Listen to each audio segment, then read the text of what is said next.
নমস্কার বন্ধু, আমি সুমন বিশ্বাস। প্রতিদিন নয় আজও স্বপ্নিল বাংলা ক্লাসের পক্ষ থেকে সকল শিক্ষার্থী বন্ধুকে স্বাগত।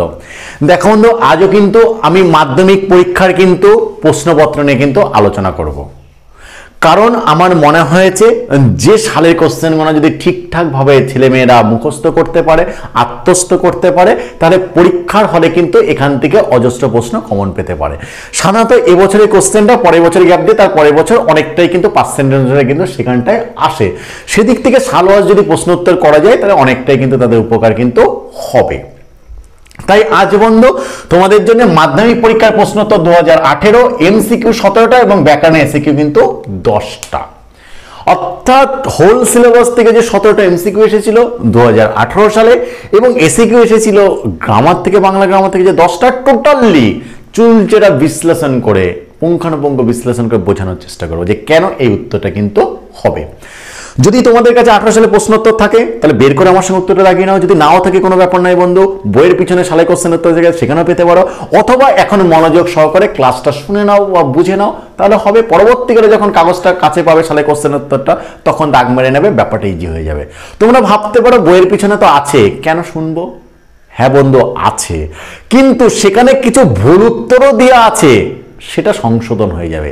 সেখানে বুঝিয়ে দিয়ে নেই কেন এটা হবে, আমি বুঝিয়ে দেবো কেন এটা হবে, তাই তুমি ভুলে গেলেও যাতে পরবর্তীকালে উত্তরটা ঠিক লিখতে পারো। পার্থক্যটা কিন্তু এখানেই। তোমার ফোন কাছে থাকলে যে কোনো সময় যে কোনোভাবে ফোনটা চালিয়ে তখন কিন্তু এটা পড়াটাও কিন্তু হয়ে যাবে। তাই এই ক্লাসগুলো করা কিন্তু একান্ত জরুরি। সেদিক থেকে বন্ধু প্রথমেই 2018 যে কোশ্চেনটা এসেছিল এমসিকিউ, সপ্তাহে হরিদা বহুরূপী সেজে বাইরে যান। বহুরূপী গল্প থেকে বুঝতেই পারছো, পরিষ্কার টেক্সটে বলা আছে দু একদিন অর্থাৎ একদিনের উপর কিন্তু প্রেসারটা ক্রিয়েট করা হয়েছে। তাহলে উত্তরটা হয়ে যাবে কিন্তু একদিন। ঠিক আছে, অর্থাৎ এই একদিন যায়, তার মানে কি দুদিন না, একদিনের উপর বেশি প্রেসার ক্রিয়েট, কথার ভাব দেখেই বোঝা যায়। তাহলে উত্তরটা হয়ে যাবে কিন্তু একদিন, অর্থাৎ অপশন ক উত্তর কিন্তু হবে। তারপর যে তপনের মেসমশাই কোন পত্রিকার সম্পাদককে চিনতেন? আমরা জানি জ্ঞানচক্ষু অশ্বপনা দেবী জ্ঞানচক্ষু থেকে নিয়ে আছে যে তপনের মেসমশাই কোন পত্রিকার সম্পাদকের সঙ্গে ভাবছিল, প্রত্যেকে জানি সন্ধ্যা তারা। তাহলে উত্তরটা হয়ে যাবে কিন্তু গ, সন্ধ্যা তারা। ক্লিয়ার বন্ধু? তো দয়াসাগর পরকে সে যদি নিজে খাই না বক্তাকে, আমরা প্রত্যেকে জানি পথের দাবি শরৎচন্দ্র চট্টোপাধ্যায়। দয়াসাগর পরকে সে যদি নিজে খাই না বক্তাকে, বক্তা আমরা প্রত্যেকে জানি যখন গ্রীষ্ম মহাপাত্রকে শ্বাস করছিল জগদীশ বাবু, তখন জগদীশ বাবু ওনাকে বলেছিলেন। তাহলে উত্তর জগদীশ বাবু, অর্থাৎ ক উত্তর, ক অপশনে যেটা আছে জগদীশ বাবু। তাহলে হচ্ছে সমুদ্র নিপতি সুতাকে সিন্ধু তীরে সৈয়দ আলাওলের, আমরা প্রত্যেকে জানি সমুদ্র নিপতি সুতা কিন্তু পদ্মা। কে? পদ্মা, অর্থাৎ খ উত্তর এখানে সমুদ্র নিপতি সুতা হচ্ছে পদ্মা। আয় আরো বেঁধে বেঁধে থাকি কবিতাটি কবির কোন কাব্যগ্রন্থের অন্তর্গত? আমরা জানি শঙ্কর ঘোষের। অনেকবার তোমাদের পড়িয়েছি, যখন আয় আরো বেঁধে বেঁধে থাকি কবিতাটা পড়িয়েছি, বিশ্লেষণ দেখে নেবে তোমরা প্লে লিস্টে গিয়ে, সেখানে বলেছি কেমন ধরনের প্রশ্ন আসতে পারে না আসতে পারে, এবং উৎস গ্রন্থটা কিন্তু আমি আলোচনা করে দিয়েছিলাম যে জলই পাষাণ হয়ে আছে, কাব্যগ্রন্থ থেকে নেওয়া। কি? জলই পাষাণ হয়ে আছে, অর্থাৎ উত্তরটা হবে কিন্তু ঘ, জলই পাষাণ হয়ে আছে।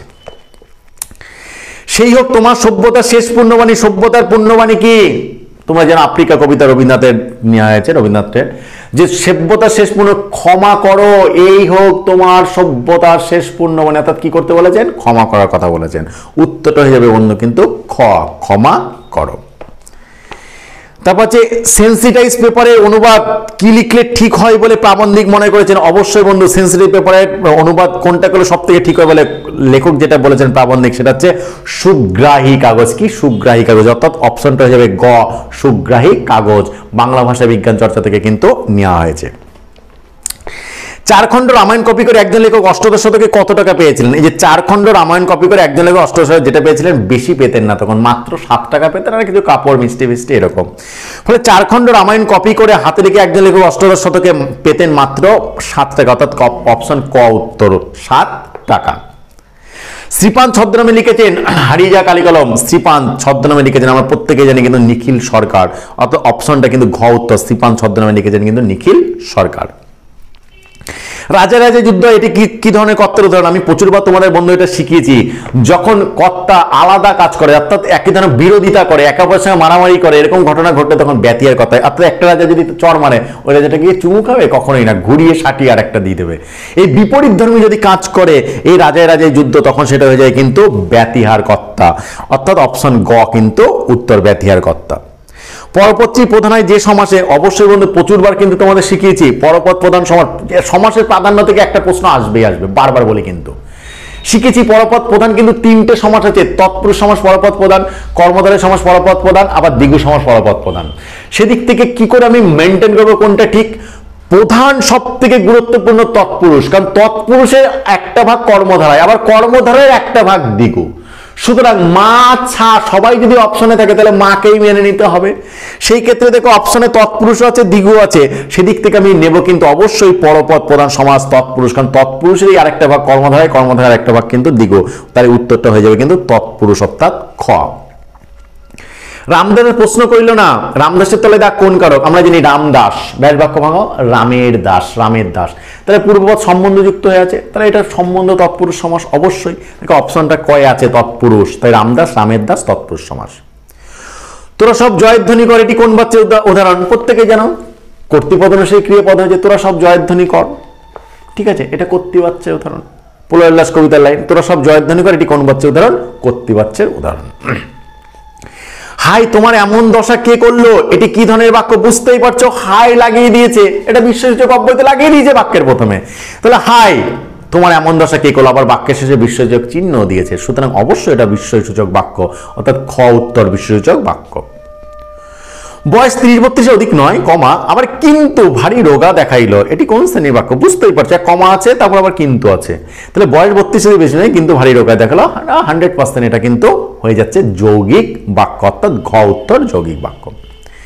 মন্দিরে বাজছিল পূজার ঘন্টা, এটি কোন ধরনের কারকের উদাহরণ? দেখো মন্দিরে তলায় দাগ, আমি বলেছিলাম মন্দির স্থান বিষয় সময় যদি বোঝায় বা প্লাস অবস্থায় থাকে তখন কিন্তু অধিকরণ কারক হয়। কোথায় পূজার ঘন্টা বাজছিল? মন্দিরে। কোথায় বাজছিল? মন্দিরে। আর মন্দিরের তলায় দাগ আছে, তাহলে 100% এটা কিন্তু অধিকরণ কারক, অর্থাৎ অপশন দেখো আছে ঘতে অধিকরণ কারক। তারপর দিচ্ছে রবীন্দ্রনাথ ঠাকুর গীতাঞ্জলি লিখে নোবেল পুরস্কার পান, টোটাল গীতাঞ্জলি লিখে নোবেল পুরস্কার পান অব্দি দাগ আছে, বলেছে এটা কোন ধরনের অংশ? বলছে উদ্দেশ্য, উদ্দেশ্যের সম্প্রসারক, বিধের সম্প্রসারক, বিধেয়। অসাধারণ মারাত্মক কোশ্চেন, একবারে পুরো ভেবাচাকা খাওয়া কোশ্চেন। রবীন্দ্রনাথ ঠাকুর গীতাঞ্জলি নোবেল পুরস্কার পান, যার সম্পর্কে কিছু বলা হয় সেটা উদ্দেশ্য, আর উদ্দেশ্য সম্পর্কে যেটা কিছু বলে বিধেয়। তাহলে কার সম্পর্কে বলা আছে? দেখো রবীন্দ্রনাথ সম্পর্কে বলা আছে, তাই রবীন্দ্রনাথ ঠাকুরটা উদ্দেশ্য। বিধেয়টা কি? আমরা এটা জানি বিধেয় উদ্দেশ্য সম্পর্কে যা কিছু বলা হবে সেটা বিধেয়। সুতরাং এই যে রবীন্দ্রনাথ ঠাকুর সম্পর্কে বলা হয়েছে গীতাঞ্জলি লিখে নোবেল পুরস্কার পান, তাহলে টোটালটা বিধেয়। কারণ কি দাগটাও টোটালের তলায় মেরেছে, ডাকটা টোটালের তলায় মেরেছে। যদি দাগ টোটালের তলায় না মারতো তাহলে কিন্তু অন্যরকম ভাবে হতো। দাগটা যদি গীতাঞ্জলি লিখের তলায় মারতে তাহলে কিন্তু উত্তরটা হতো, কারণ রবীন্দ্রনাথ নোবেল পুরস্কার পান, তাহলে এই পুরস্কার পানটাকে আমি ধরতাম মানে বিধেয়, আর গীতাঞ্জলি লিখেটাকে ধরতাম বিধেয় সম্প্রসারক। বাট যেহেতু প্রথম থেকে শেষ পর্যন্ত দাগ মারা আছে, উদ্দেশ্য ছাড়া টোটালটার পর দাগ মারা আছে, তাই এখানে কিন্তু আমি বিধেয় সম্প্রসারক ধরতে পারি না, এখানে কিন্তু আমাকে বিধেয়ই কিন্তু ধরতে হবে। দাগটা যদি পুরো নোবেল পুরস্কারের তলায় পান অব্দি মানে ছেড়ে দিয়ে যদি গীতাঞ্জলি লিখের অব্দি মারতেন তাহলে অবশ্যই কিন্তু সেটা হতো বিধেয় সম্প্রসারক। যেহেতু টোটালটার তলায় দাগ মারা আছে তাই উত্তরটা হবে কিন্তু গ, অর্থাৎ বিদেহ। বোঝা গেল বন্ধু? দেখো বন্ধু, এটা ছিল কিন্তু 2018 সালে 17টা যে এমসিকিউ এসেছিল তার উদাহরণ বিশ্লেষণ সহকারে। তবে পরমাজে বন্ধু একটা কথা বলে রাখি যে শিক্ষাকে সকলের দূরে পৌঁছে দেয় পুণ্যের কাজ। তাই এখনো পর্যন্ত যারা তোমাদের প্রিয় স্বপ্নিল বাংলা চ্যানেলটাকে সাবস্ক্রাইব করেনি তারা সাবস্ক্রাইব করে পাশে থাকা বেল আইকনটা প্রেস করে দিও সবার আগে সমস্ত ভিডিওর আপডেট পেতে। বোঝা গেল বন্ধু? এবার চলে যাব এসিকিউর ক্ষেত্রে। কি আছে এসিকিউ? প্রথমে দেখি নির্দেশক বাক্যের একটি উদাহরণ দাও। দেখো বন্ধু, নির্দেশক বাক্য আমরা জানি নির্দেশক বাক্য দু প্রকার, হ্যাঁবাচক বা নাবাচক। যেটাই করো না কেন সেটাই নির্দেশক বাক্য। অর্থাৎ হ্যাঁবাচক বাক্যের উদাহরণ দিলে নির্দেশক বাক্য হয়ে যেতে পারে, নাবাচক বাক্যের উদাহরণ দিলেও কিন্তু নির্দেশক বাক্য। তো তোমার ইচ্ছা খুশি মতন উদাহরণ দিতে পারো। বোঝা গেল বন্ধু? তোমার ইচ্ছা খুশি মতো উদাহরণ দিতে পারো। আমি ধরো এই যে হ্যাঁবাচকটাও নির্দেশকের ভাগ, নাবাচকটাও কিন্তু নির্দেশকের ভাগ, তাহলে হ্যাঁতে উদাহরণ দিলে হবে, নাতে উদাহরণ দিলে কিন্তু হবে। বোঝা গেল? তোমার ইচ্ছা খুশি মতন একটা আমি যাব না, আমি খাবো না, কোনো একটা উদাহরণ দিলে কিন্তু সেটা নির্দেশক বাক্য কিন্তু হয়ে যাবে। তারপর বলছে যে শব্দ বিভক্তির উদাহরণ দাও। জানো শব্দ বিভক্তি, প্রচুর শব্দ বিভক্তি, এ একটা শব্দ বিভক্তি, তে একটা শব্দ বিভক্তি, এরা এতে অন্তস্থ প্রত্যেকেই কিন্তু এক একটা কিন্তু শব্দ বিভক্তি। বোঝা গেল বন্ধু? তাই প্রযোজ্য কর্তা কাকে বলে আমরা জানি। প্রযোজ্য, দেখো যে কর্তা নিজে কাজ না করে অন্যকে দিয়ে করায় সে প্রযোজক, আর যে করে সে প্রযোজ্য। এই যে মা শিশুকে চাঁদ দেখায়, মা হচ্ছে প্রযোজক, শিশুটা হচ্ছে প্রযোজ্য। মাস্টারমশাই ছাত্রকে অঙ্ক করে, মাস্টারমশাই প্রযোজক আর ছাত্রটা হচ্ছে প্রযোজ্য। বোঝা গেল বন্ধু? যে করে সে প্রযোজ্য, যে করায় সে হচ্ছে প্রযোজক। ক্লিয়ার? তারপরে নিম্নে কারক বিভক্তি নির্ণয় করো। কহদাসে লঙ্কার কুশল, কি বলতে বলেছে? যে লঙ্কার কুশল বলতে বলেছে। কাকে বলছে? কহদাসে, কুশলের তলায় দাগ। এবার যে কহদাসে লঙ্কার কি বলতে বলেছে? লঙ্কার কি জানতে চেয়েছে? কুশল। বলছে কহদাসে লঙ্কার কুশল, লঙ্কার কি জানতে চাওয়া হয়েছে? লঙ্কার কুশল জানতে চাওয়া হয়েছে। তাহলে এটা কর্ম, আমরা জানি কি দিয়ে প্রশ্ন করলে সেটা কি হয়? কর্ম। তাহলে কহদাসে লঙ্কার, লঙ্কার কি বলতে বলেছে? লঙ্কার কুশল বলতে বলা হয়েছে। তাহলে 100% এটা কিন্তু কর্মকারক। আর মেইন শব্দটা যেহেতু কুশল, এর সঙ্গে কোনো বিভক্তি যোগ নেই, তাহলে হয়ে যাবে কিন্তু কর্মকারকের শূন্য বিভক্তি। বোঝা গেল বন্ধু? তারপর হচ্ছে সম্বন্ধ পদ কাকে বলে আমরা জানি। সম্বন্ধ পদ যে পদ ক্রিয়াপদের সঙ্গে সরাসরি সম্পর্কযুক্ত হয় না, বাক্যের অন্য পদের সঙ্গে সম্পর্কযুক্ত হয়, সেটা হচ্ছে সম্বন্ধ পদ। ক্লিয়ার? ক্রিয়াপদের সঙ্গে সরাসরি সম্পর্কযুক্ত হবে না, বাক্যের অন্যান্য পদের সঙ্গে সম্পর্ক তৈরি করবে, সেটা হচ্ছে সম্বন্ধ পদ। যেমন বলো এই যে আমার ভাই, যেমন একটা উদাহরণ দিই, দেখো সম্বন্ধ পদ কাকে বলে, যেহেতু মানে উদাহরণ চাইনি তো আমি বলে দিই।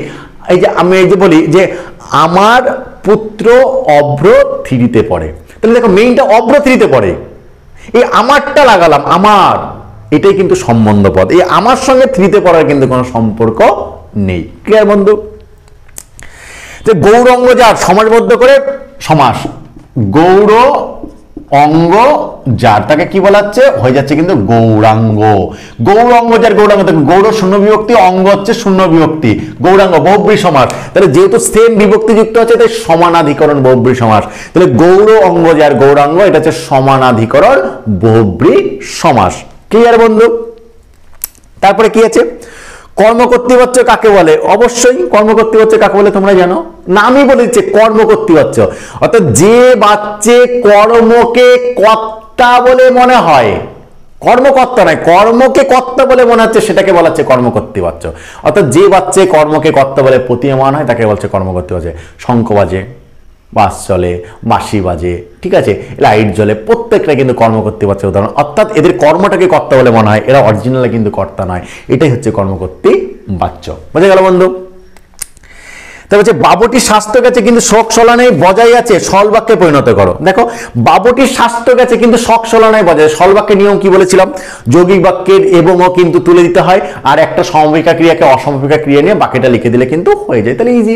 বাবুটির স্বাস্থ্য গেছে কিন্তু শোক সলানায় বজায়, তাহলে কিন্তুকে তুলে দিতে হবে, আর গেছে সমভিকা ক্রিয়াটাকে অসমভিকা করে দিতে হবে, তাহলে ইজি হয়ে যাবে। তাহলে উত্তরটা কি হবে? উত্তরটা হবে যে বাবুটির স্বাস্থ্য গেছে, তার অসমাপিকা ক্রিয়া গেলেও শোক 16 আনায় বজায় আছে, হয়ে গেল। তাহলে বাবুটির স্বাস্থ্য গেছে কিন্তু শোক 16 আনায় বজায় আছে, এটা সরল বাক্য কি?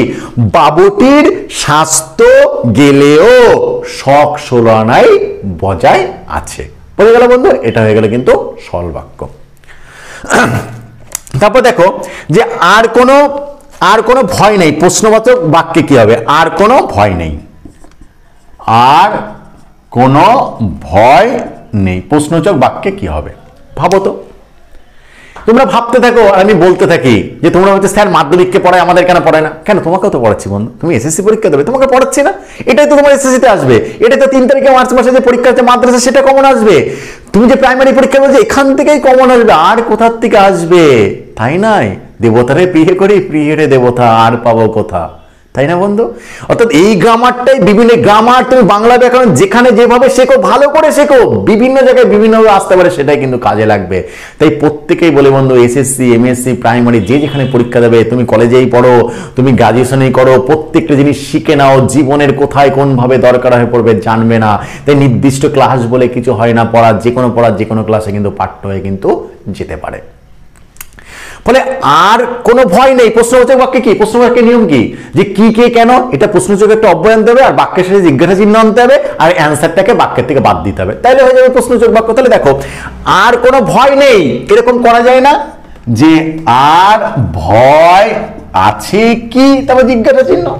আর ভয় আছে কি তার মানে কি নেই, আর ভয় আছে কি তার মানে নেই, মানে আর কোনো ভয় নেই। প্রশ্নবাচক বাক্যে কি হবে, আর ভয় আছে কি তার মানে আর কোনো ভয় নেই। ক্লিয়ার বন্ধু? তারপরে দেখো আজকের শেষ কোশ্চেন, অর্থাৎ 2018 সালের যে শেষ ব্যাকরণ এসএকিউর কোশ্চেন ছিল, বুড়ো মানুষের কথাটা শোনো। ঠিক আছে, বুড়ো মানুষের কথাটা শোনো। ঠিক আছে, এটা হচ্ছে শুনো, বুড়ো মানুষের কথাটা হচ্ছে শুনো, এটাকে বলেছে আমাকে কি করতে বলেছে, কর্মবাচ্যে পরিণত করতে বলেছে। ঠিক আছে, বুড়ো মানুষের কথাটা শুনো, এই যে বুড়ো মানুষের কথাটা শোনো, দেখো এটাকে ঠিক কর্মবাচ্যে পরিবর্তন করতে বলেছে, জোর করে করতে হবে, ঠিকঠাক আসবে না। কারণ কর্মবাচ্যে পরিবর্তন আমরা জানি কর্তৃপদের সঙ্গে র বা এর বিভক্তি যোগ করতে হয়, তারপরে দ্বারা বসাতে হয়। ঠিক আছে, তারপরে কর্মটাকে রেডি রাখতে হয়, মানে কর্মটা থাকতে হয়, তারপরে হজা পা ধাতু দিয়ে করতে হয়। তাহলে দেখো বন্ধু, এই যে বুড়ো মানুষের কথাটা শোনো, দেখো এই যে বুড়ো তো রয়েই গেছে, মানুষের তো বিভক্তি রোগটা রয়ে গেছে, তাহলে বুড়ো মানুষের কথাটা শোনা যাক করতে হবে, হ যা পা ধাতু, তাহলে বুড়ো মানুষের কথাটা শোনা যাক। বুড়ো মানুষের কথাটা শুনো মানে কি, বুড়ো মানুষের কথাটা হচ্ছে শোনা যাক, এটা কর্মবাচ্য হয়ে গেল। এবার তোমার কি শোনা যাক, কথা শোনা যাক, তাহলে কিটা কি, কর্ম আছে, তাহলে এটা একটা কর্ম আছে, তাহলে বুড়ো মানুষের কথাটা শুনো, এটা কর্তৃপক্ষে আছে, তাহলে এই যেহেতু বিভক্তি যোগ করেই রয়েছে, তাহলে বুড়ো মানুষের কথাটা শুনোটা কি হয়ে যাবে, যেহেতু হ যা পা ধাতু আনতে হবে, শোনা যাক, কথাটাই থেকে হলো শোনা যাক। তাহলে বুড়ো মানুষের কথা শোনা কর্তৃপক্ষে, এটাকে আমাকে কর্মবাচ্যে পরিণত করতে হচ্ছে, বুড়ো মানুষের কথাটা হচ্ছে শোনা যাক, কারণ হ যা পা, আর যদি হোক দিলে পরে সেটা ভাববাচ্যে হয়ে যায়, ভাববাচ্যে কারণ হবে না, কারণ এই কথাটা কর্ম রয়েছে, তো তাকে ভাববাচ্যে পরিবর্তন না করা যাচ্ছে শ্রেয় গ্রামার অনুসারে, তাহলে সেই জন্য আমি যাক করলাম, বুড়ো মানুষের কথাটা শোনো মানে বুড়ো মানুষের কথাটা হচ্ছে শোনা যাক। হোক দিলে সেটা ভাববাচ্যের দিকে টার্ন নিত, তাই আমি হোক না দিয়ে যাক দিয়ে কিন্তু করলাম। আশা করছি বন্ধু আজও 2018 সালের এমসিকিউ টোটাল 17টা এবং বাংলা ব্যাকরণে এসিকিউ টোটাল 10টা কোশ্চেন চুলচেরা বিশ্লেষণ করে অতীব সহজ সুন্দরভাবে তোমাদের বুঝিয়ে দিতে পেরেছি। তারপরে বন্ধু কোনো জায়গায় যদি কোনো সমস্যা হয়ে থাকে অবশ্যই বন্ধু কমেন্ট বক্সে যাবে, কমেন্ট বক্সে আমাকে কমেন্ট করে জানাবে, আমি যত সম্ভব উত্তর দেওয়ার কিন্তু চেষ্টা করব। আজকের ক্লাসটা এই পর্যন্তই, নমস্কার বন্ধু।